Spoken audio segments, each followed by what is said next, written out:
Hey everyone, and welcome to the Bitcoin Way podcast. I'm your host, Michael Jordan, and I appreciate you being here. This is my conversation with Daniel Prince, who is host of the Once Bitten Podcast and all-around interesting guy. I asked Daniel to come on specifically to talk about a topic that I'm particularly interested in, and that is education. I am at a stage of life where we'll be homeschooling my daughter, who is 5 years old, this fall. And I've heard him talk. I heard him talk first on Saifedean's podcast a couple of years back, and love his approach, his philosophy. And I don't think there's anyone better at shedding light on the insanity of our current schooling paradigm than Daniel. And I think this was, first of all, personally, a very helpful conversation, but something that everyone needs to listen to and consider, as we all are lifelong learners, and particularly for those of you bringing up children as well.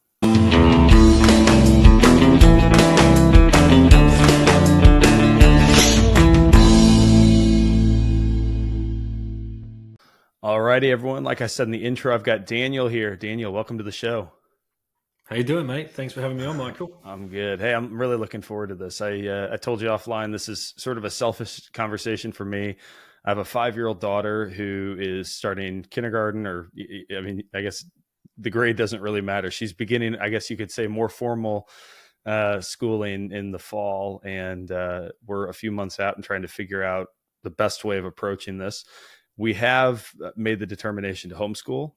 And my sense is you, probably even amongst homeschoolers, you sort of have a unique perspective. I've downloaded your book to my Kindle. I usually like hard copy, but I'm going to be reading Choose Life while on the road. And so just want something accessible. I'd love to start, though, before we get into all of that exciting stuff, with just your background. I think you have a finance background, and I'm curious how you found Bitcoin, because I know that's, this all sort of ties together. It's sort of a lifestyle decision that I think a lot of people make. Tell me a little bit about your background and how you got into the Bitcoin space. Yeah, absolutely. So pretty basic, normal upbringing, southeast of the UK, went through the local state schooling system, did all that stuff. I didn't go to university. I was lucky enough that it wasn't a prerequisite in those days. I entered the workforce in 1995 in foreign exchange markets in London. Just by proxy of they needed somebody on the desk to run around and get them sandwiches and get their coffees and park their cars and do all of that kind of stuff. That was my big intro into the world of finance. And I just watched 16 guys sit around in a great big circle, yelling and screaming at each other all day, just two numbers. And they signified the current price of dollars against Deutschmarks. And that was by far and away the biggest tradable market at that time, the most liquid market, and huge sums settled. And this is even before that nobody had a computer on their desktop. Nobody had an email address.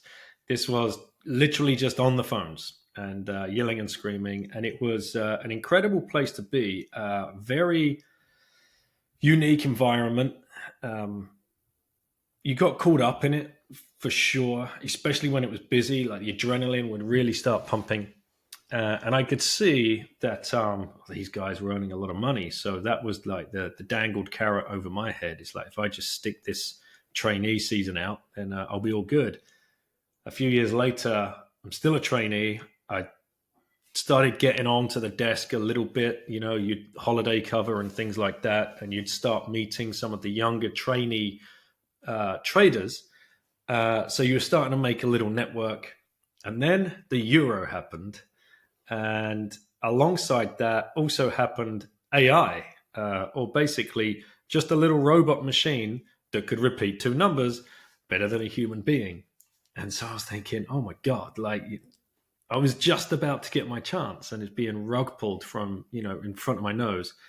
So I changed that career path and went into options broking, foreign exchange options, which still had to remain very much voice-based. It was a lot more technical than just two numbers. You're dealing with futures and many different dates out in the future rather than just spot. And that career took me to Singapore in 1999, where my now wife and I, we spent 15 years over there together, and we had all our kids over there together.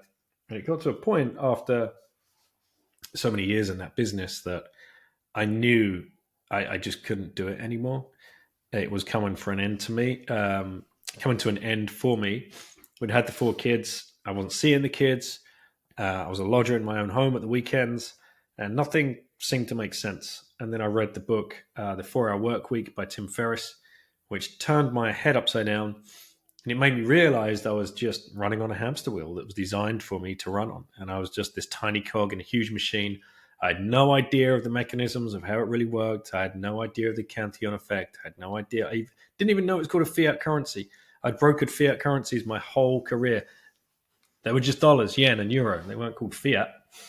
And I'd seen the death of all of these other fiat currencies right under my nose. The Deutschmark, the franc, the Italian lira, the Spanish peseta, all of them gone.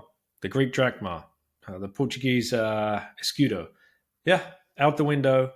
Sorry, guys, we're not using those anymore. So when you hear other Bitcoiners talk about all fiat currencies trend to zero, there's it's happened in my lifetime. Like, I don't know how many now. I think we're in the 20s of those currencies that have just gone to the wall and bought in under this €1 or euro-dollar system. So once I'd realized that I was done with that, I had to start putting my mind to escaping. How are we going to get out of this corner which we've painted ourselves into? Good career in the eyes of many people. It paid well enough, but we were still trying to, inflation was just ebbing everything away. Some long thinking sessions, deep thoughts, trying to find books, articles, blogs, YouTube videos of people that I could learn from or that we could learn from, and just trying to look at life in a completely different way. And that took, after reading the book, November 2013, we were gone by March 2014. So it was a pretty quick turnaround looking back on it. But at the time when you're in it, there are just so many thoughts spinning around in your mind. And that's when we took the kids out of school and we started traveling. And we traveled long term for like 2.5 years in the end. We didn't have a plan to do that. It just kind of transpired that way. It's amazing what happens when you just unplug yourself from these systems and you take self-control. And it was at that point that I truly started learning about Bitcoin, because I'd come across it several times prior, but had just completely pushed it aside. And I actually thought that it was dead, like done and dusted. And I can't remember why. Maybe Mt. Gox. When that happened, I just thought like that was the company that started it or something. My level of understanding was very, very shallow. In fact, zero. And so once we had a little bit more time on our hands and I could sit down and think much deeper about how am I going to protect the assets that I'd worked for so long. How am I going to protect that? And at that point, it was in metals, stocks, bonds, the usual mix of stuff, right? Diversify and you'll be fine, and all of this kind of classic TradFi nonsense, to be quite frank. And that's when I found Bitcoin, and I found Bitcoin through Real Vision. Shout out to the early founders of Real Vision. One of them, Grant Williams, who founded it with Raoul Pal. And I think a lot of people listening know Raoul now and his stance, and he's very much a cryptard, and he loves his cryptos. And it's a real shame to see, because Real Vision, when they started, they were 100% fully about educating as many people as they could about finance and about helping them, beat the system, for want of a better phrase. But I asked Grant, when are you going to bring on anyone about Bitcoin? Because apparently it's not dead. And I think there's something there that I really need to start digging into. And he said, yeah, next week, look out. We're going to start dropping some episodes. And this was in the early days, 2015, maybe, when they started dropping. It only dropped like 1 or 2 episodes a week. And sure enough, on come Wences Casares and Tour de Meester and Trace Mayer And I would watch these interviews, and then I would watch them again, and then I would rewatch them. And I'm like, my God, I've missed something so huge here. And then I couldn't get enough, right? I just needed more. And that's when I found Andreas Antonopoulos and started watching everything that he did. And the rest is history, I suppose. You just start building that conviction, and you start understanding little by little what this truly means. And of course, I came for the money, expecting to make mad fiat gains, because I knew if I started investing that I was beating Wall Street to an investable asset. In fact, Wall Street hadn't even created this investable asset, and that didn't compute with me because of my whole career in finance. Every other investable asset had been masterminded by some financial wizardry sitting at one of the big banks, and then released onto the market, and then hype is created around it, and that could be a new bond issuance, that could be a new, well, in my own lifetime we were doing foreign exchange options, and then you had exotic foreign exchange options, and then you had long date foreign exchange options. So there would always be something coming out, but it was always this invisible hand behind it. Here's Bitcoin. Like, where are the banks? Where are the hedge funds? I'm like, oh shit, I can get a jump on this whole thing. Mm-hmm. They will come. They will 100% come. And they will make markets around every part of this, whether it's forwards, whether it's options, whether it's spot.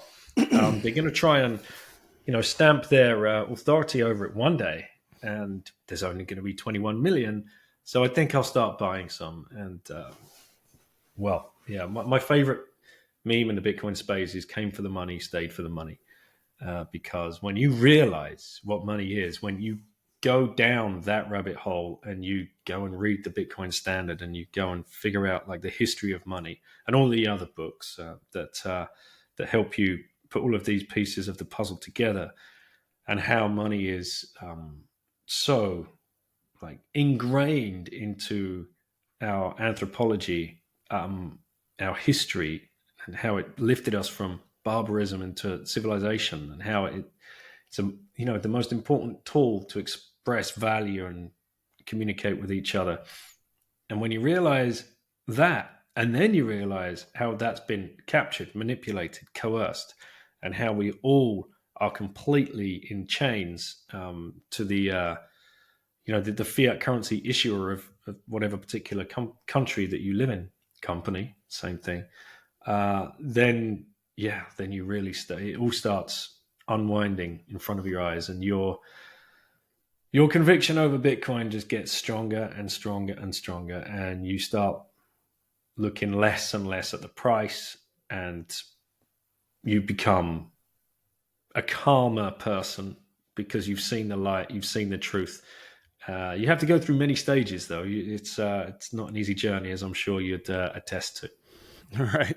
So what do you think it is that what is it about you that made you, I guess, open to this concept of Bitcoin? Because there are so many, anyone I know in traditional finance, just in my personal life, either will willingly admit that they don't get it, or but they don't even have the curiosity to really explore it, or they'll argue about why it doesn't have a future or why it's not going to be the global reserve or whatever without having done any research. Why, with your background, were you willing to, have you always just been sort of a skeptical type and willing to, too curious to just accept that as an answer? Or is there something else about your background that maybe led you there? No, not really. I mean, I was just Mr. Keep your head down, risk averse, do all the right things, get the 2.4 kids, get the white picket fence. I never wanted to rock the boat. I was never confrontational. I just wanted an easy life. I was happy, just living the lie, I suppose. I think that there are two main things. My level of indoctrination was way lower, because I did not go to university. And when you look at the fiat bros that are out there right now, certainly from the mid to late 90s, the only way you're getting a seat at the table, at the big boy table, trading for one of the big banks, the only way you're getting into finance is if you have an economics degree or a mathematics degree and some kind of even PhD probably. Now we have these quant traders, right? That are apparently the mega brains of the world. The price you pay there is the indoctrination to Keynesian economics. So you are absolutely 100% completely blindsided by the fact that there is a whole different school of thought out there. How many of us had ever heard of the Austrian economic school of thought? I hadn't. I mean, not once until I started listening to Bitcoin podcasts and Stefan Livera and people like that, Max Hillebrand, and listening to these people and them blowing my mind. But at the same time they were blowing my mind, I'm like, this is so intuitive. And then you listen to Saif just absolutely smash down because he used to be a Keynesian economic teacher at universities, and how he can just unravel all of that complete nonsense. You're like, whoa. So I didn't have the same level of indoctrination that many of them have. And then the other trap is, of course, you're paid well. Very well.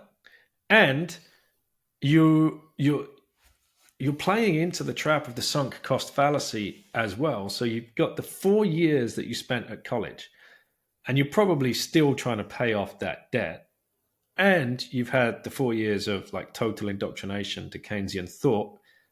And now you're actually being paid okay, but you're still living out of your means because you've got the convertible BMW on finance, and your wife's got the mum van on finance, and you've got this beautiful, great big 6 or 7 bedroom house somewhere outside of the city, which you owe a big mortgage on.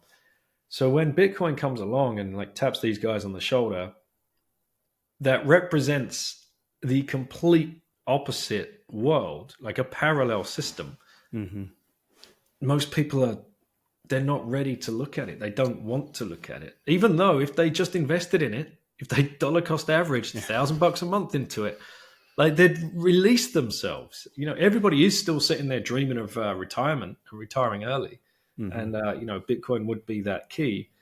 But Croesus, he wrote a great article about the Yuppy Elite. I don't know if you'll be able to find that article and link to that for anybody that's interested in because he is a recovering fiat finance bro, as is Andy Edstrom as well. And the three of us, we like to do a quarterly podcast on, what's going on in that murky macro world over there. What are you guys still seeing? Because Andy's still plugged into that. And his book, Why Buy Bitcoin, was a great pilling moment for me as well, because he was someone I could look to that had come from my world. He'd worked for Goldman and Lehman Brothers. And here he is, a wealth manager, a fiduciary, writing a book about why you need to invest in Bitcoin. I was like, my God, thank goodness he wrote that book, because that was another part of the conviction. The trick with Bitcoin is you reach a level of conviction, but then the hard work is keeping that needle where it is or pushing it a little bit further, because the minute it starts wavering and dropping down is the minute you're going to start thinking about diversifying or rolling out for some profit in air quotes. I think the other thing, the main thing that was different for me was time. I owned my time now, because I wasn't going in to strap myself in between 6 a.m. and 5 p.m.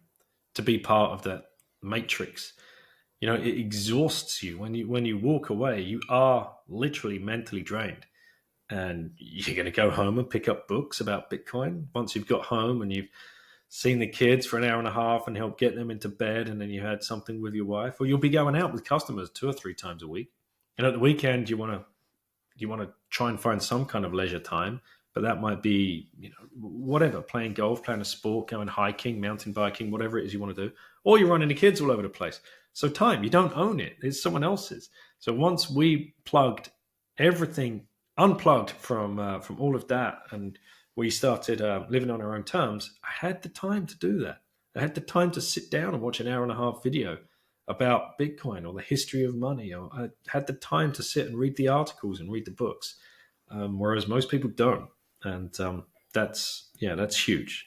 Yeah, that's amazing. I think the other thing that I'm curious about, and maybe I'm overthinking it, but it seems like so much of the financialization of our economy means that there are a lot of people who are making really good money, to your point, without ever producing anything useful. Like they're just playing the game very effectively to earn money. And I sort of wonder, it's like they want to people want to feel like their life and their work has meaning. And as long as they're making money, it kind of makes them feel like they're doing something useful, even though they're never producing anything for society at large. And I sort of wonder if maybe there's like if there's like a deeper level of resistance to Bitcoin, because it's like that everything you do could be as easy as buying Bitcoin, and you could spend your time, instead of shouting numbers into a phone, you could spend your time actually building something and producing something that people demand in the marketplace. And I'm always curious, like, because I've never been in finance. My financial IQ is rather low. And so I'm just curious if maybe that's sort of the reluctance that a lot of these traditional finance folks have with Bitcoins. It's like, it's too easy. I need to do something that uses my degree that I got at university and uses my high IQ. Do you think that could have anything to do with it? Yeah, it could be. And I remember actually when I was sitting at my desk and like that hit me like a freight train. And I remember talking to one of my customers about this. It was going through the same kind of mind processing. It's like, what are we actually doing? Like what? Like what? I push numbers around. You push numbers around. Like why? Like what for? Yeah. But up until that point, I hadn't questioned it because you're too busy, and money makes the world go round, right?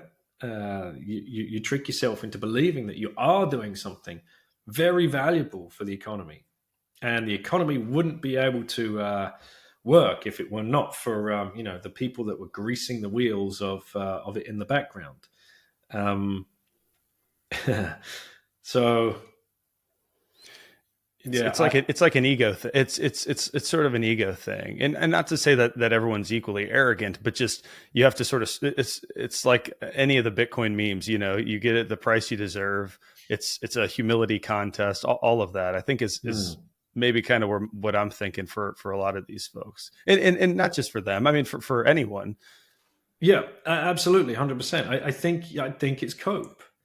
And when you look at the fiat world, I mean, it's not just finance. We're just talking about finance right now, but most fiat jobs are just pushing pens and papers around and like emailing this, that, and the other thing back and forth. There's how much value is. I mean, especially civil servants, man. Like, wow. Mm-hmm. Like, what are you doing there in the office all day? Like, dreaming up of where to put a traffic light or a zebra crossing or something. Like, yeah. Have you seen that chart of it's like the healthcare system, and like the number of doctors has very slowly increased, but the number of administrators has skyrocketed over the last 30 years or whatever. It's like that's the perfect encapsulation of the problem. Is more and more people are doing less and less useful things because, and to some degree, they're trapped. They have to, right? I mean, it's regulatory, compliance issues and those sorts of things. On the other hand, I think fiat money, it does enable that and exacerbates the problem. And everyone wants to feel important and like the job that they're doing is useful. And we're probably all guilty of it until we sort of escape fiat land to some degree.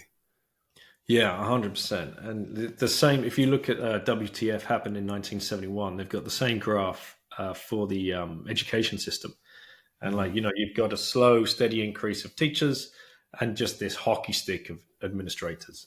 It's crazy. And, but they will sit there and tell you blue in the face that they're adding value. And if it weren't for them, then, you're like, yeah, but like the education system, really?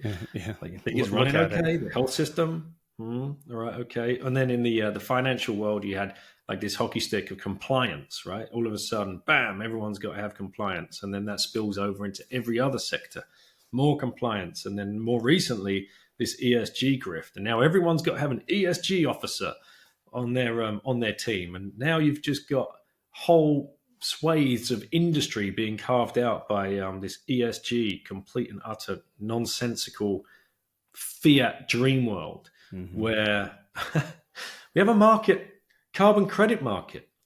People are trading thin air, Mm-hmm. 400 parts per million.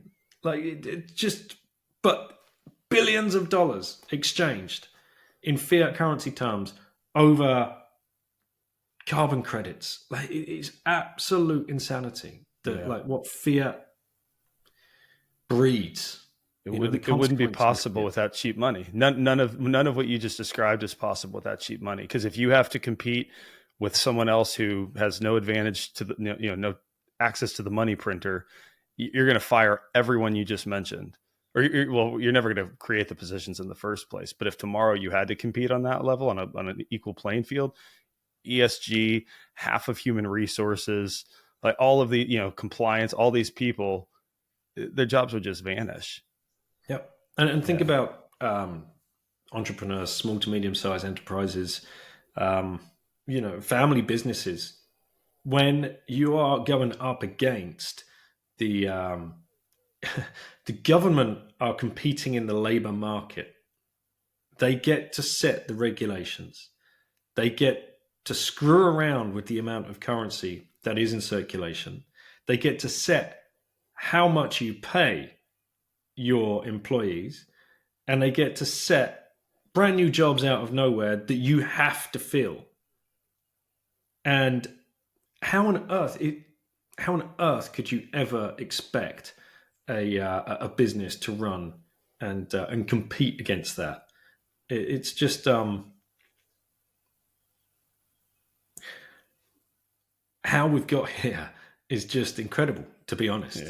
Yeah. And the sooner we can get away from it and get on a sound money standard, a Bitcoin standard, the better. It will go away. It will get better. But, we need more people educating. We need more podcasts. We need more YouTube videos, books, articles, whatever, conferences, meetups to help people understand. Because otherwise, this thing's just going to drag on and on and on. And it's only going to get worse. It won't get better.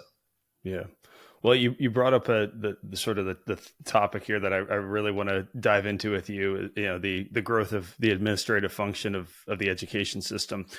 So how did you? Was it the 4-hour work week that got you interested in homeschool? Like homeschooling or whatever you want to call it became mandatory because you wanted to live this life of travel and sort of reset your pace of life. Is that how the homeschooling began? Yeah, that was the kind of kickstart. It's like, right, okay, if we do this, like let's say we go traveling for 6 months, what does that look like? And I was still in such a normie mindset. It's like, whoa, like 6 months, the kids out of school for 6 months, they'll be so far behind. It's just so retarded now that I think about it. But behind what? Behind who? Who should ever have the rule of thumb to be able to tell you where your child should be in relation to anybody else?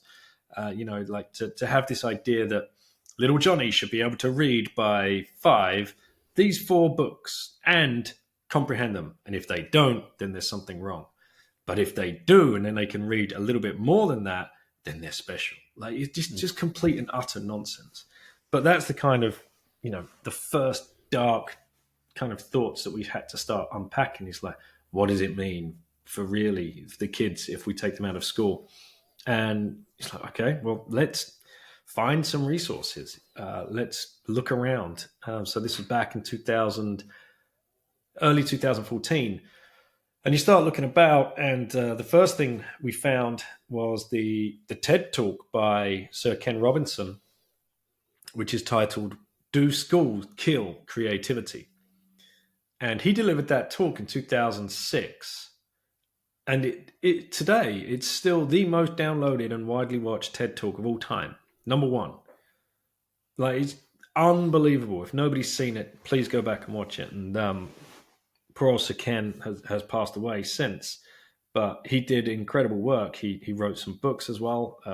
Your Child in School, Finding Your Element, and one other is escaping me right now.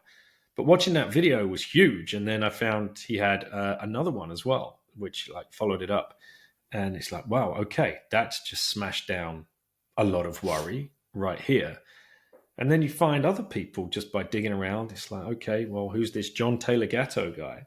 and you read. This is the best way, the best place to start with Gatto's work. Weapons of Mass Instruction. That is just the biggest truth bomb, because John was like Suken. Suken was a professor, university level, and John was a state teacher in New York. He'd been 30 years working in state schools around New York, and had won numerous accolades and awards, including Teacher of the Year for a couple of years. But then he wrote an article, I Quit, I Think, which was run in the Washington Post, if I'm not mistaken. And that started blowing the lid off everything about what had been going on in the education system and how it was put together. And he goes into that here. This is a huge book, man. Like, Okay. even if you might not even be able to get it right. anywhere. I don't know if I'm mirrored maybe there. No, you're good. You're good. That, Right, yeah, okay. that's okay. The underground history of American education. And when you realize how the education system was captured and why it was put together and the way it is still run today, oh, it's not broken. Mm-hmm. No, it's working perfectly fine. It's working as designed. Right. And poof, the penny drops. You're like, oh shit. Yeah, let's just walk away from that for a little while then. And let's see what happens. What's the worst that can happen? Mm-hmm. The worst that can happen is we all go off traveling. We do it for 6 months. We don't particularly like it. We just go back, get rehired, put the kids back in school. But if we don't take a look, then how will we ever know? And and sure enough, off we went. 6 months become 9 months, 9 months become a year and a half, become 2 years, become 2.5 years. And world schooling is what we ended up kind of calling it. And there's a shit ton of other families out there doing exactly the same thing. Whether you're traveling or whether you could be traveling the world, or you could just be traveling around your own county or your own country. But the idea being that your kids aren't hemmed up in school all day, and you as a family can go and explore. There are different ways of doing this now. People can work remotely way more than they used to be able to. For us, it was more of a sabbatical whilst I was trying to figure out, like I said before, how do we keep our savings? And that you just kind of lean into it and work out what works best for you. That there's no one way of doing it. One way of homeschooling in air quotes. And what, the picture most people envisage is, the kids sat down straight backs at the kitchen table with mum or dad at the front of the table with a whiteboard, right? Okay, and we're going to do this today, and trying to rote learn stuff. Nonsense. That's not how learning happens. That's what they do to you in the indoctrination camps. And that does not work at home in a family setting. What works is way more natural and trying to put faith back into the learning process and faith back into the fact that, the child is learning every single second of every single day, as we are as humans, as adults. Like, how much have you learned since studying Bitcoin? There's no Bitcoin course. No one forced you to go and start learning about Bitcoin. You started picking up books, something piqued your interest, and because you're an adult, you can go find the tools that you need. Kids, they can't find the tools all the time, but that's what a parent's there for. That's what the adult is there for. Is like, I see you've got an interest in drawing. Okay, I'll go find some art supplies. All I got to do is put that in front of you, and let's see where does this? I see you like trying to play music on the desk, or let's go get a cheap drum set, or let's go find a guitar. That is just let them learn, let them explore. But this idea that you've got to put kids for 5 days a week with 29 strangers for 7 hours a day, sat in classrooms doing low-grade clerical work, is absolute insanity. That does not work for the kids. That does not work for the teachers. That does not work for the families. Yeah. It does work for people that want to try and control you and turn you into very obedient little Autobahns when you come out. Yeah. So I want to dive in a minute into sort of your, like, how you've approached this more specifically. So, like, when you and your wife wake up and it's, you're working with your kids, or you're engaging with them, or like, how does that happen? I do want to take a step back though and just understand. So like, for the last couple of years, my daughter has been at a preschool, just a couple days a week, couple hours in the morning. And it's a school whose values align with ours. I have no concerns about, like, the indoctrination, concerns you might have in many schools. But at the end of the day, my concerns are more like, what the hell is she learning? And is it going to be useful? And if they are going to teach her something useful, she's a reasonably bright kid, and you've got to, work to the lowest common denominator. And so she could be soaring while they're kind of just staying in the lanes of this particular instruction and whatever. You can't, even in a small class of, 8 kids or whatever, which I think is about what she has. It's not useful. I'm curious though. Let's take it as a given that the government run schools are a disaster, which is most of what I grew up in, at least through high school. What would your concern be with, like, even a good private school? Is it just sitting down for 7 hours a day? Is it, I mean, I'm sure yes, but, like, what are your concerns kind of with traditional education more generally? Yeah. So with the private schools, you've got to ask yourself, what is the curriculum compared to the state school? You'll find generally it's very similar. And if that's the curriculum, then who creates the curriculum? Like, who gets to decide what that age group gets to learn, has to learn? Like, there's no question. You have to learn this. And, it's going to... That's where the propaganda comes in. That's where the indoctrination comes in, because you're trying to build nationalism, patriotism to the country, to the government. And this is where, like, you'll have all of history lessons. How much history have you managed to unwind since learning about Bitcoin? Yeah, and you've gone back and rethought everything that you were ever told in any history lesson growing up. Mm-hmm. Yeah, in every capacity of my education, I've rethought what I once held to be just self-evident. Right. So a private school versus a state school, if those curriculums are pretty much the same, what are you buying? To me, it's kind of, wow, okay, you're going to pay 15, 20 grand a year for your child to go to school to get the same indoctrination. It might be a little bit fluffier. They might be around slightly wealthier families. Mm-hmm. And then you're like, so am I just buying a network? Like, does that feel right? But they're still trapped in, like, 5 days a week, 7 hours a day. And they still have the pressure, and they still have the stresses, and they still have the traumas. And you've got to remember, these are very young people. These are very young minds.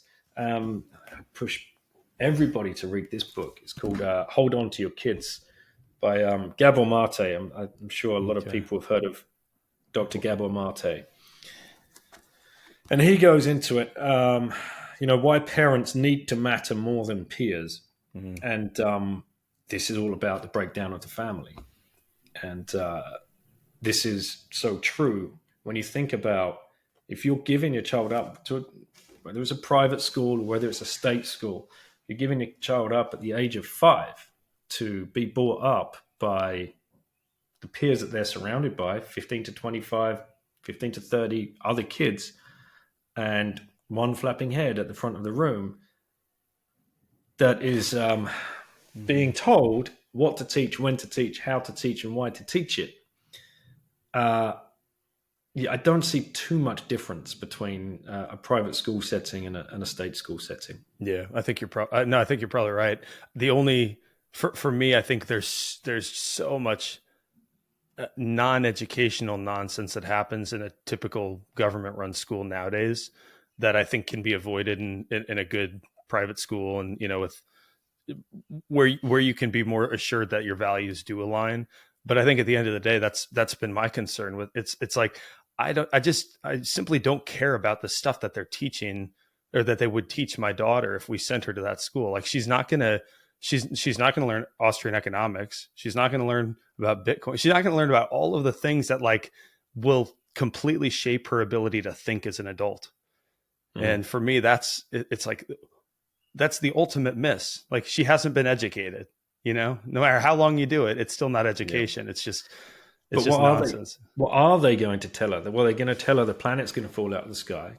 They're going to tell her it's humans that have created, this awful, unlivable planet. And we should all be ashamed of ourselves and hate yourself for being a parasite on this earth. Mm-hmm. And going to question whether or not you're a boy or a girl. Like this one has been the last, this random push the last 3, 4, or 5 years.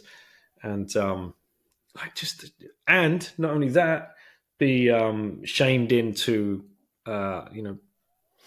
medical procedures, let's just say, injections of God knows this, that, and the other thing, which you might be 100% against. Mm-hmm. But then if you've got a 13-year-old kid that's now surrounded by other 13-year-old kids, again, why parents need to matter more than peers? Well, look back at COVID, what was going on. How many kids, parents didn't want them to have this injection, but ended up going and getting it because, all my friends have got it. Like it's such a control mechanism. Like the people that play these psyops on us, they know what they're doing. And and the school is the best place. Like when John Taylor Gatto talks about it, like the school is the best place to start really going in and the mind control and the crowd control and the mass psychosis. As what was his name that come out on Joe Rogan and started talking about Robert Malone, as he was explaining.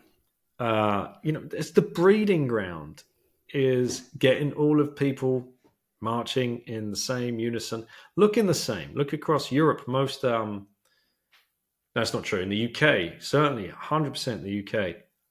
Most, if not all, schools now are a full uniform. Now I am talking dress shoes and full suit on an 11-year-old boy, on an 11-year-old girl with a tie and a blazer. Like what? Why? What on earth could that? How would that help? Like that child learn something? Yeah. Well, it doesn't. It's called uniform for a reason, right? One form. You all to look the same. You all to stand up together, sit down together, move on the bell together, and this is it. This is how we build a good working democratic society in a top-down totalitarian authoritarian regimen for 15 years of your life, all wearing the same thing. There's nothing more communist than a school. Believe me. Hey, just a quick break and we'll get back to the show. But I want to introduce you to our very first sponsor of the Bitcoin Way podcast, Satoshi Coffee Company. Satoshi Coffee, sats.coffee is the URL. They make high quality, fresh roasted coffee, and they even put the block number to show proof of work on each bag. If you're watching on YouTube, you can see that. I'm not a coffee snob, but I'm sort of picky about what I do enjoy. And this Satoshi blend, which is one of their more popular blends, is incredible. They also have a blend from El Salvador and a couple of others. I'd highly recommend you trying out all of them. But the cool thing about Satoshi Coffee Company is they are Bitcoin only and only accept Bitcoin as payment. And as a Bitcoin Way podcast listener, you get 6.9% off if you go to sats.coffee and enter code TBW69. Again, Satoshi Coffee Company, sats.coffee. Check them out. Support Bitcoin only companies like Satoshi Coffee Company. It's funny because it's like one of those things that we all accept as normal because it's what most people have known. But hearing you talk about the education system is sort of like hearing Saifedean talk about our economy. It's like when you just begin to point out like what is actually happening instead of accepting it at face value. It's so blatantly obvious how contrived it is. And honestly, whether it's nefarious or malicious, and there's malicious intent or not, doesn't matter. Like the net result is that it's just like this evil being done to so many kids. Yeah. So I'm going to read you the General Education Board. Have you ever heard about this before? No. Okay. The General Education Board. This is wiki, right? And you can even just go to their own website and read about it. Was a private organization which was used primarily to support higher education and medical schools, right? So you're capturing just normal education and medicine in the United States, right? So the board was created in 1902. Who do you think? I'm just going to give you one guess here. This board was put together with an initial donation of $1 million. So it's a privately funded board. And the formation began in early 1902. It was founded, a small group of men gathered at a secret location to discuss education. It was funded with $1 million. I'm thinking someone with the last name Rockefeller. Oh, man, that's all you needed, right? One guess. Bam. So John D. Rockefeller funded the General Education Board with $1 million in 1902. I mean, like, why? Why would you... What is bringing you to that meeting? Why are you sitting there thinking, all right, okay. Why? Because you can... If you capture... they didn't need critical thinkers. They needed... like obedient workers. And when you go down to like the philosophy, this was written, it's called the General Education Board Occasional Papers #1, The Country School of Tomorrow. So this is the philosophy. This is like the white paper, the abstract of the General Education Board in 1902. So they hadn't captured the money system yet, but the same people, the same kind of characters were capturing the education system already in the United States, right? It reads, in our dream, we have limitless resources and the people yield themselves with perfect docility to our molding hand. The present educational conventions fade from their minds and unhampered by tradition, we work our own good will upon a grateful and responsive rural folk. We shall not try to make these people or any of their children into philosophers or men of learning or men of science. We have not to raise up from among them authors, editors, poets, or men of letters. We shall not search for embryo great artists, painters, musicians, nor lawyers, doctors, preachers, politicians, statesmen, of whom we have an ample supply. The task we set before ourselves is very simple as well as a very beautiful one. To train these people as we find them to perfectly ideal life just where they are. So we will organize our children into a little community and teach them to do in a perfect way the things their fathers and mothers are doing in an imperfect way. In the homes, in the shops, and on the farm. Man, that's their fucking... Yeah, that's wild. Like, they're not even hiding it. It's right there. Anybody can go and figure this out for themselves. And how far have we strayed from that original white paper? Like, we haven't. Yeah. Yeah, it's a 21st century equivalent. It's just the evolution of what they intended all along. I think. So if we look at a timeline of human history, let's say like that's the timeline of human history from here to here. Like the education system, if this is like year zero, all of humanity, education system like there. Yeah, man. Just showing up. So we're only like 3 or 4 generations deep into this hell. Yeah. And we've got to stop it. And we like when as Bitcoiners, we want to, we stop feeding the beast, right? Or libertarian people, they want to stop feeding the beast because they understand that every time that like they bow or they send their tax dollars or whatever else, they're validating the very thing that is completely all-consuming everybody of their time and sanity. But at the same time, we're feeding the beast our kids' hearts, minds, and souls. Yeah. Voluntarily. We're walking them to the front freaking door at the age of 3, 4, or 5, and then ushering them across the threshold, a gate which gets locked behind them as soon as they walk across. Like this, as Neufeld and Marte will tell you in their book, the trauma, the psychological damage that happens to a young child. The young child has no idea why that morning their parents got up, put them in the car, took them to this place, and said goodbye. You know, there's no amount of, oh, don't forget, little Johnny, you're off to big boy school on Monday morning. That's just words in one ear and out the other. Like he's playing with his cars and toy soldiers on a Friday, Saturday and Sunday doing family stuff. And then Monday, no, right, life's changed over here.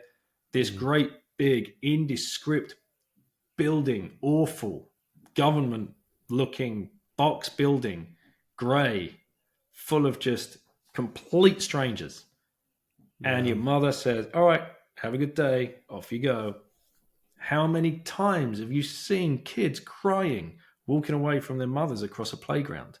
And then look at the trick that's been played on like the staff. You know, there's a 27-year-old teacher lady comes out, takes the child by the hand, and instead of walking it back to its mother, walks it further away because she's been trained to do that. This is unbelievable. Yeah. This is inhumane stuff. And people might think that's, me getting all like hyperbolic over this, but like read the books. Like here's another one, Naomi Fisher, Changing Our Minds. She's a clinical child psychologist. Now she started speaking out, and the preface is by Peter Gray, another great book, Free to Learn. Now it was her job.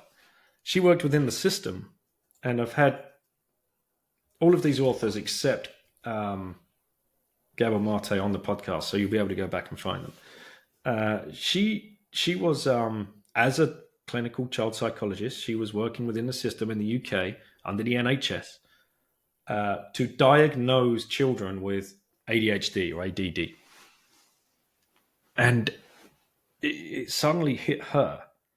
I've got a 2-year waiting list outside of my door. What the hell is going on? And these kids that come and sit in front of me, they're just kids. They fidget because they're kids. And they've been bored sitting in a waiting room. But I've got the mother in tears telling me he can't sit still at school. He's always looking out the window. He's disruptive in class. He always, he's always getting in trouble. There's something wrong with him. And it was her job to either diagnose with ADHD or say, no, the kid's fine. But the parents would be begging for the diagnosis because the system has crippled the family into believing that there's something wrong with their son or their daughter. And they just need the diagnosis so they can get the drugs to calm down the kid. Calm down the kid? So it can sit bored in a classroom with 29 other strangers it doesn't want to be in with. Yeah. And thank goodness for Naomi and her work, because she really nails it and she speaks out against what's going on. And again, man, it all comes back to broken money and the original incentives of the people that set this up. So yeah, it's dark. Yeah. It's dark when you go down the rabbit hole. And for anybody listening thinking, that my kids are fine, they seem fine, we've been through it ourselves. You and I are traumatized by that system. It's inescapable to have not been. Yeah. And as many of us think, yeah, my schooling days, they were fine. Like there's stuff in there in your subconscious that one day is going to come back. Yeah. And we've all been subjected to it. If nothing else, I just look back and I think about the wasted time, like I'm fortunate. I have a good family, stable relationships. I'm happily married, 3 sweet kids.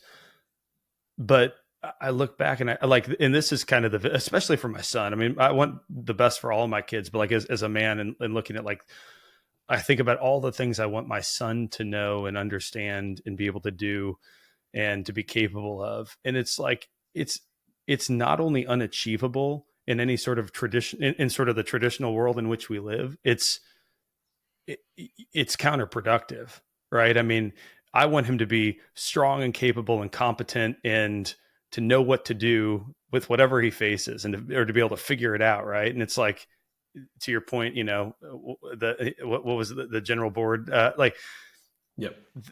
By design, they're teaching him the opposite, to get in line and to fulfill whatever duty someone else has for you. And it's sad. So do you view your, like, it on one hand, it feels like you've sort of completed your mission within your family, like you're doing it the right way and you've completely bucked the system. Do you have like a broader mission though? I mean, is the reason you're talking to me today just because you're like, hey, sure, I'm a nice guy and I'll talk to you and help you, sort of think through this? Or are you thinking about how do we, like, kind of like, if is it Callie Means? He's like the food. He's on a mission to bring down big food and to get us back to proper ways of eating.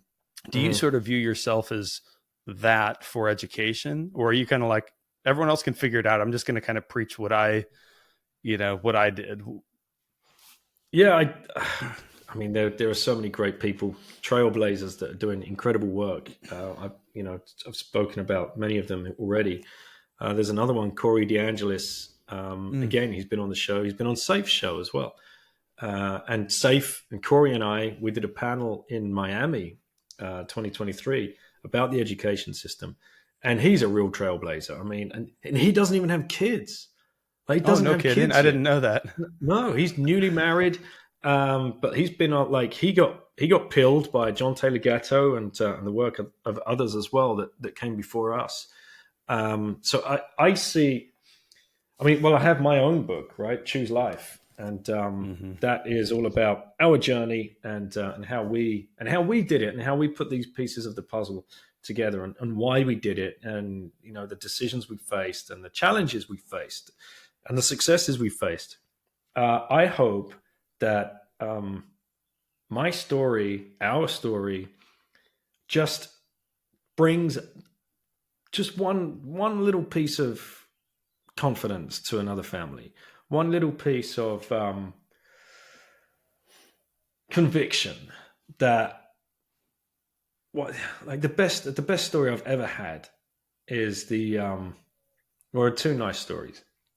One was a young girl, 12 or 13. We were at a World Schoolers meetup. Just like you have Bitcoin meetups, you had World Schooler meetups as well. In Spain, in this tiny little place called La Herradura. And it's where a lot of people go and camp. And we had got an Airbnb and we were just like plugging into some of the events and whatever else. And we were on the beach.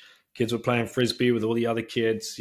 Immediately other kids get on with each other because there's none of this weirdness. Like, they don't even ask how old each other are. Mm-hmm. It's like, like when you go to a Bitcoin meetup, nobody ever asks, like, what do you do for a living? That's for the freaking stupid cocktail fiat parties, right? Bitcoiners, you turn up, like, yo, how you doing? What's going on? What do you think about this? Blah, blah, blah. And you're chatting about, like, goodness knows what within seconds. That's what homeschooled, unschooled, world schooled kids are like as well. So they're all running around doing this thing. And we're talking to a couple of parents, and one of them suddenly twigs. He's like, oh, wait, you wrote Choose Life. I'm like, yeah, that's us. That's me. That's the fam. Like, yeah, we're here. He's like, oh my God, that was awesome. That got us moving. That's great. And then he calls his daughter over and he said, hey, look, this is Daniel. She's like, all right, yeah, nice to meet you. My name's so-and-so. I'm like, yeah, nice to meet you too. How old are you? She's like 13. And he looks at her. He's like, he wrote the book. And she looked at me back and looked at him and then looked at me back. I'm like, the book? And then I looked at him. I'm like, the book? Like, what book? And she's like, you wrote Choose Life? I'm like, yeah, that's us. That you've just been playing with my kids. She's like, oh my God, thank you so much. If it wasn't for my dad finding that book, I would still be stuck in this school. I hated school. It was affecting me so badly. And I'm like, wow. That book rescued a kid from like a really dark place that she was in.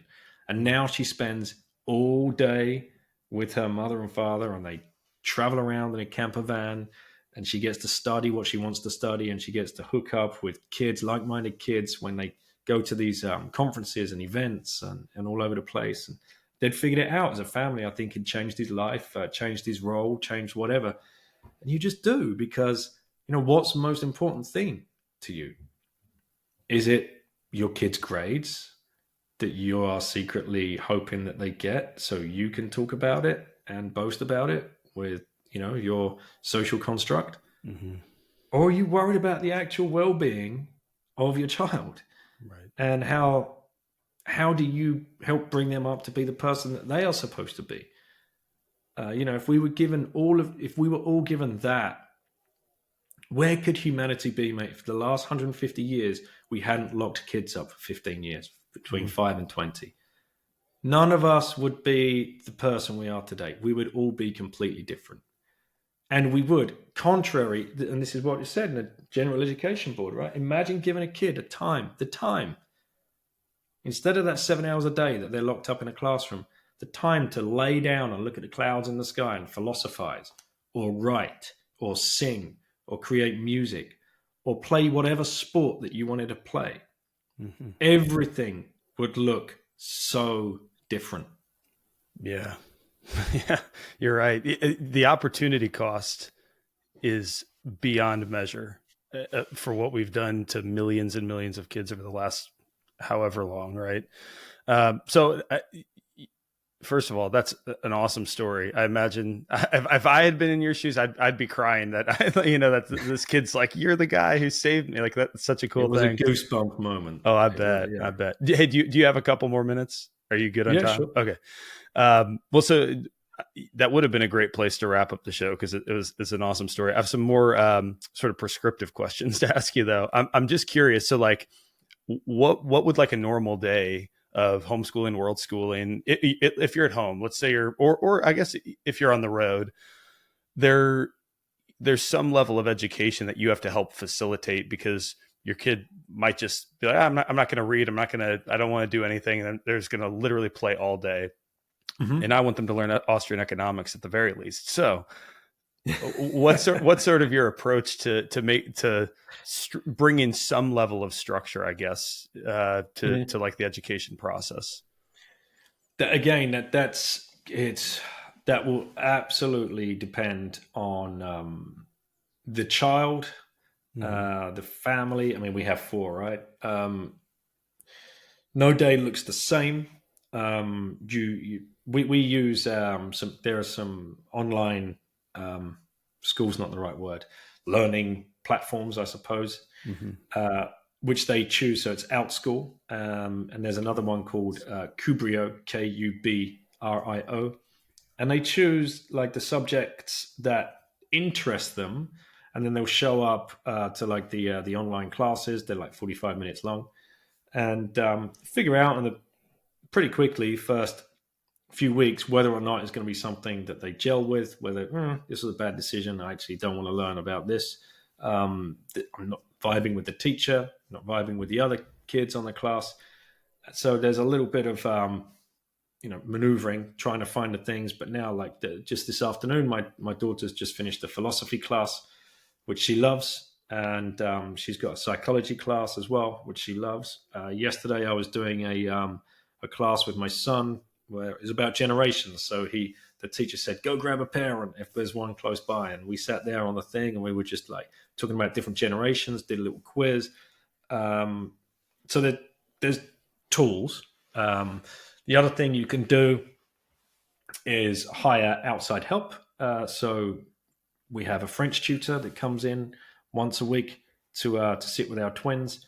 I have a math tutor who I pay with Bitcoin. Big shout out to Andy. Very cool. Another family, actually, the Weeks family, Ben G. Weeks on Twitter. They homeschool. They do the same with their daughter, and she actually has her own Lightning wallet now. She's got a teacher teaching her Spanish in El Salvador, pays with Bitcoin after the lesson. Andy, the same math teacher, and I can't remember, maybe music or art teacher. And it's great to see more and more Bitcoiners as they release themselves from the fiat system. There's a couple of teachers in the UK that are doing this. They're Bitcoiners, and they're like, no, I can't. I just can't do this to kids anymore. There's no way. I signed up to be a mentor, and I want to mentor kids. I don't want to indoctrinate them, 30 at a time, 6 hours a day, just rotating through them. The same thing, think about how bad that is for like somebody that was actually born to mentor kids. Yeah. Like, that's not the way to do it. So they're escaping the system and offering their services to people like us, to the homeschool crew, the homeschool, the world school, the unschool people that are looking desperately to find these teachers and interact with them. The other way, a lot of people are like, well, what about the qualifications? They'll never be able to get a job. And that kind of nonsense. But, if you want the qualifications, it's easily done. My daughter, she's 16. She has 7 GCSEs. The first GCSE she got at the age of 13 passed French, right? She can speak French. So why don't you sit GCSE French? Okay, fine. The year later, why don't you do like English and math now? So she's just working through it at her own pace, online with tutors, which we've signed up for and pay for. It's not crazy expensive either. And so she's gone through, and then you take them to like each year there'll be the exams. You have different exam centers, and you just pay like $50-$60 and you enter the exam and they sit the exam, the papers get taken away and then they get marked, and then there's no stress on her at all. Yeah. Whereas if she's in a school setting, it's like, right, all 9 GCSEs have to come and be sat in the same 2 weeks in a freaking boiling hot, sweaty gymnasium, whether you're sick or not, whether you've had a family like trouble or, goodness knows what could have happened. Like, the way they do these exams, you work for 5 years from 11 to 16, and then it all comes down to that final 2 weeks. What if you have a death in the family? And like, a grandparent passes away or something, like your mind is up in the air, and the stress and the pressure and the trauma, because you've been told for the last 5 years, if you don't get your grades, you'll never be able to go to college, and you'll never be able to get a good job. The rest of your life depends on this. And the parents get tricked into saying that shit too. Yeah. That's so damaging. Yeah, I've gone off on another rant. So basically, that was helpful. The trick to homeschooling, unschooling, world schooling is slowly. Don't get over your skis. Don't beat yourself up. De-school yourself as a parent before you go into it. That is the truly most important thing. And these books will help. These resources will help. I'll give you a reading list, which you can copy paste for the show notes.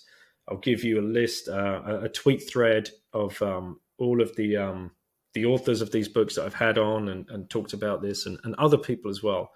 Do that first, and then slowly start thinking about. It's a choice, right? You should have the option. Some countries you don't. These are your kids. This is your family. It should be up to you how you bring them up, not someone else.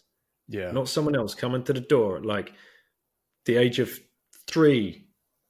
Like, all right, okay, rumor has it you have a daughter, the age of 3, maybe 4. They're ready for kindergarten now. So make sure that they're here by Monday morning. And they're going to have to come with us, and they're going to have to learn this, and they're going to have to wear this.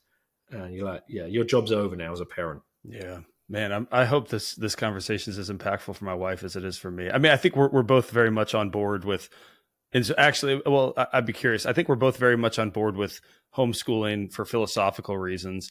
Which of those books would you say are maybe more tactically useful? Because I don't need to be convinced to, like, your gospel resonates with me. I'm more curious. Okay, like, how do I go about this? Structure it well, make sure it's productive.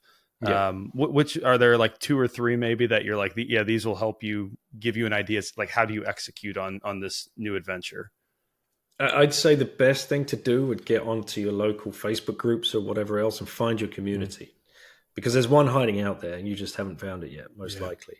And get along and go and speak to them and go and understand and go and ask them, what worked best for you, and go and meet the kids. That's like that. That's irreversible. When you meet the kids, when you meet the homeschooled kids, any age, like 12, 13, 15, 17, you're like, whoa, 8, it doesn't matter. Like when you meet the homeschooled kids, you're blown away. It's like, huh? I just spent an hour talking to a 9-year-old. This is the kind of thing that happens to us in the conferences when we take the kids to the conferences. They're like, I just spent an hour talking to your child. Like, how old is she again? Yeah, she's 13 now. Like, wow. And you like, that doesn't happen at home. Like, no, because let me guess what happens at home. Even like, you probably go see your niece or your nephew. Oh, how are you? How are you? Yeah, great. How's school? Yeah. What's your favorite subject? PE. Yeah. All right. What do you want to be when you grow up? Nah. Well, yeah, I don't know. All right, run along. See you in another month or so. Like what is that? Like, yeah. We so I really would say we underestimate the capacity that kids have. I mean, and you can answer the question about the books. I was just going to comment that, like, your daughter, when she is it Lauren, she gets on your podcast and asks the first question, and it's always a thoughtful question, and she always seems very comfortable talking to someone who might be a very high IQ, developer, or someone who's accomplished a lot. And like, for her, it's like, it doesn't matter. This is a person, this is an adult. I can engage with them. It's just pretty cool. But anyway, recommendations for like the tactics, I guess. The tactics. I think there's one back here. You've got a library of resources. Yeah, I do.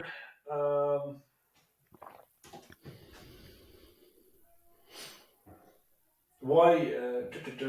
I thought I had it. out. There's one by it's called "Why Are You Still Sending Your Kids to School?" It's a good title. Yeah, it smacks you.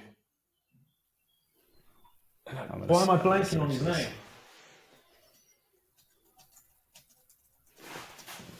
Here, I'll look it up. Blake Balls. Found it. Okay. Yeah. Okay. Yep. I see it. Because that gets you questioning. Yeah. And that really starts helping you. And he does have some good tips in there and what to do, and but otherwise, like I said, definitely getting face to face with people, because they will have all the tricks, tools, and tips for your area specific to you. They'll know the math tutor, they'll know the chemistry teacher, they'll know this, that, and the other thing, whatever you need. They'll know like the homeschool sports teams, that have popped up out of nowhere, Yeah. And another one would be Free to Learn by Peter Gray. And that's a good book as well for people that are looking for that extra kind of, Man, you've conviction. You've added a lot to my reading another list. psychologist. I love it. Okay, hey, so last question for you. So I've been toying around on the podcast with I'd love to have like a final question to ask that's interesting. And so my question to you, I want to see if maybe this one resonates and other people find interesting. And that is, what is an unpopular opinion that you hold? And I'll give you bonus points if it's unpopular amongst Bitcoiners, because I think most of the opinions you hold are unpopular amongst your average law-abiding citizen.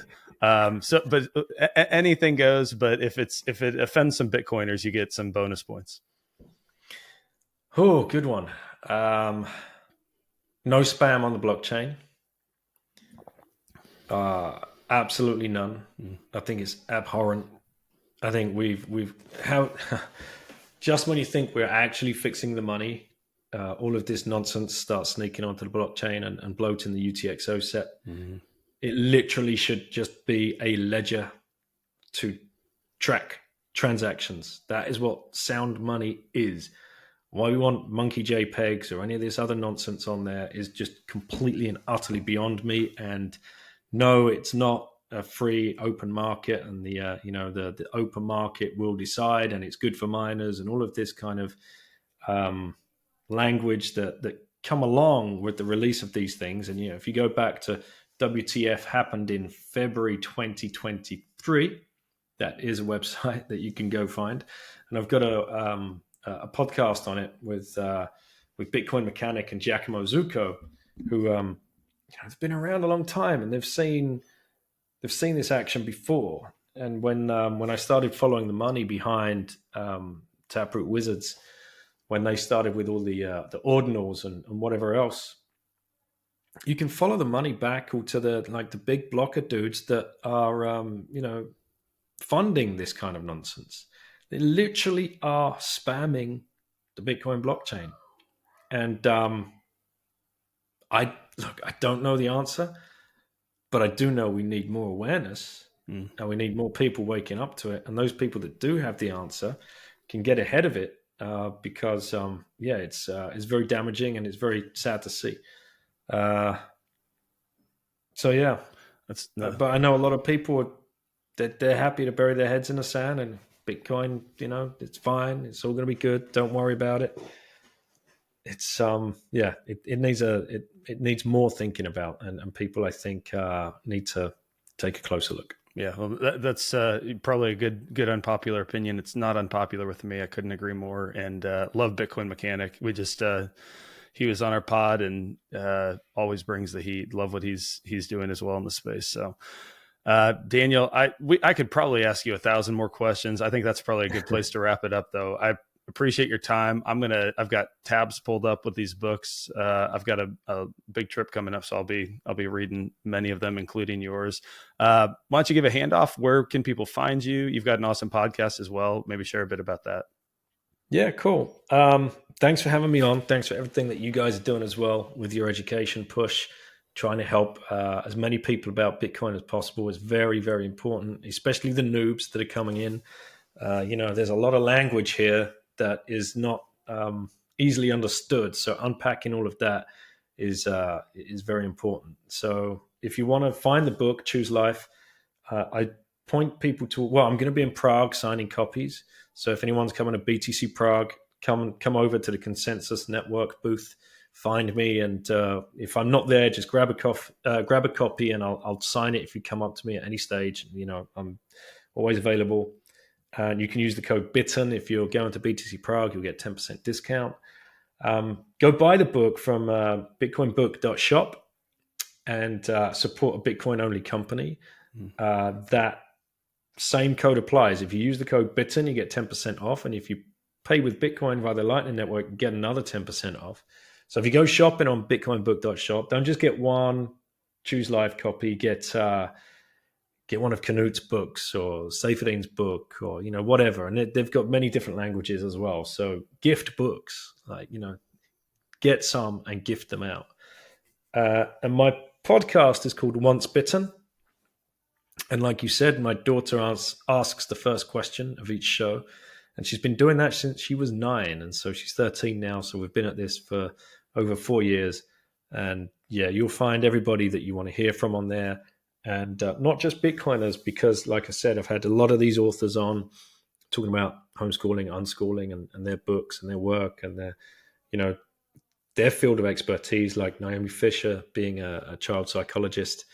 So it's gone, all over the place. And I love getting just plebs on the show, Yes, you will find Michael Saylor, Lynn Alden, Saifedean Moose, all of the Preston Pish, all the big names they've been on too, but I love to focus on just the plebs that are out there doing what they're doing. Like, how's Bitcoin changed their life?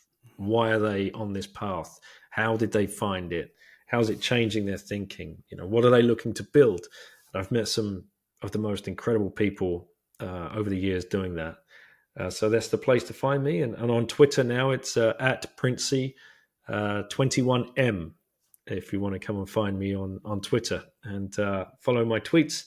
And I've been tweeting a lot recently about what I've been seeing in the skies. That might be another one of those opinion things.